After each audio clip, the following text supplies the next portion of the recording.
Romo,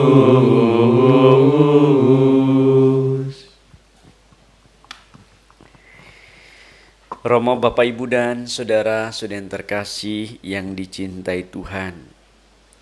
Saya lagi beres-beres buku-buku dari sebuah catatan akan perpindahan gitu ya. Ternyata di situ saya menemukan buku yang saya lihat kok tak pernah saya baca. Kopian, judulnya Aku Melihat Surga. Lalu aku coba membaca sampai full. Buku itu resmi, ada imprimatur, terbitan Uskup juga, ND kalau nggak salah. Tapi buku itu ternyata menarik dan amat sangat menarik. Lalu saya berpikir, lah ini buku yang saya temukan, yang saya cari-cari. Akhirnya menemukan dari beberapa referensi. Maklum kadang-kadang saya mengajar dan menjadi referensi untuk pengajaran. Tapi intinya buku itu adalah bercerita banyak hal. Di antaranya saya akan ceritakan salah satunya, ada seorang guru besar filsafat meninggal dunia. Begitu meninggal dunia dijemput oleh malaikat, tapi ternyata ditempatkan dalam level tertentu. Lalu ada seorang buruh Katolik kebetulan ya, meninggal dunia, dijemput oleh malaikat juga, tapi ditempatkan yang lebih tinggi. Dan ketika lebih tinggi itu, lalu guru filsafat lu itu kan tukang ini kenapa dia lebih tinggi? Ya, dia mati mengorbankan hidupnya untuk menolong saat temannya lagi sakit, dan ketika dalam pertempuran itu menolong teman yang sakit dia tertembak. Ternyata harga nyawa dengan pengorbanan itu lebih besar daripada seorang guru besar filsafat yang mengajar.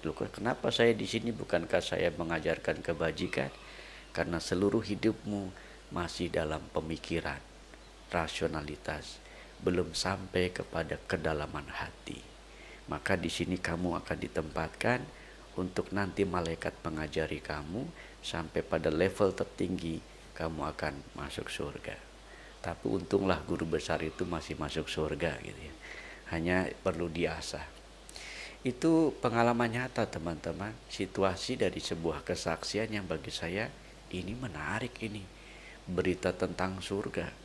Gak usah saya cari di mana-mana, buku itu menjadi inspirasi. Ada juga seorang imam yang sudah tua dipanggil Tuhan. Ini bukan suster yang tua ya, imam yang tua dipanggil Tuhan. Dan begitu dipanggil Tuhan, apa yang terjadi? Dia banyak mengajarkan tentang apakah itu surga dan sebagainya. Tapi ternyata dia juga ditempatkan belum di tempat yang lebih tinggi. Karena apa? Dia merasa sok tahu dengan segala-galanya. Dan di situ dikatakan, kamu belum sampai mengajar dengan hatimu, maka kamu belum sampai pada tingkat kebijaksanaan yang lebih tinggi. Kenapa saya di sini? Bukankah saya mengajarkan jalan baik kepada semua orang? Betul, kamu mengajarkannya. Kamu pun hidup, tapi kamu belum sampai kepada kedalaman yang dimau oleh Tuhan. Ialah kerendahan hati. Kerendahan hati adalah jalan tertinggi untuk masuk surga. Lalu saya ingat, ini kan Faustina juga bilang begitu. Kerendahan hati, jalan tertinggi masuk surga. Dan bukan keangkuhan, kesombongan, pengetahuan, dan semuanya. Nah, dengan kisah-kisah nyata seperti ini, saya lalu mengambil garis bawah. Oh gitu ya kehidupan di sana, dunia sana. Termasuk proses kematian-kematian yang dilalui, dijemput, etc. Pokoknya inspiratif deh.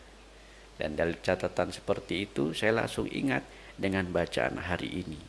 Apa yang menghalangi orang untuk melihat bahwa seseorang itu bijaksana? Sesuatu yang material, yang jasmani. Sama. Itu Yesus kok punya hikmah sedemikian ya, bisa menyembuhkan, bisa beri mukjizat. Loh, bukan dia itu anak tukang kayu, itu kan anak tetangga sebelah. Lah, dia suka main layangan gitu misalnya. Mosok kayak gitu aja dia bisa menjadi orang saleh dan sebagainya. Bukannya itu saudara-saudaranya kan si cemen, si cemong, apa etc. Nah, dalam catatan ini apa yang dikatakan oleh Yesus saya kira tepat. Seorang nabi dihormati di mana-mana kecuali di tempat asalnya sendiri. Karena apa? Ketidakpercayaan. Rasionalitas, pembuktian kadang-kadang di satu pihak sangat baik, masuk akal, tapi di pihak lain untuk capai kebijaksanaan tidak melulu pengetahuan yang material. Orang perlu berangkat pada titik yang dari material kepada imaterial, dari sesuatu yang jasmani kepada yang spiritual. Hikmah, kebijaksanaan itu sampai pada kedalaman spiritual, sehingga menjadi olah rohani hidup Anda dan saya. Semoga inspirasi Tuhan hari ini membawa peneguhan. Tuhan pun minta dalam bacaan pertama, seluruh hari-hari spiritualku harus dihormati. Implikasi kita adalah misa hari ini ya. Misa harian, misa mingguan, misa-misa sebuah peribadatan. Ini adalah sebuah tuntutan ketika Anda dan saya beriman.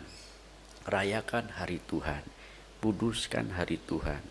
Justru di Israel ini banyak peraturan-peraturannya yang kita baca, dan peraturannya ini sangat menarik sebetulnya, supaya Anda dan saya yang bertuhan senantiasa beribadah.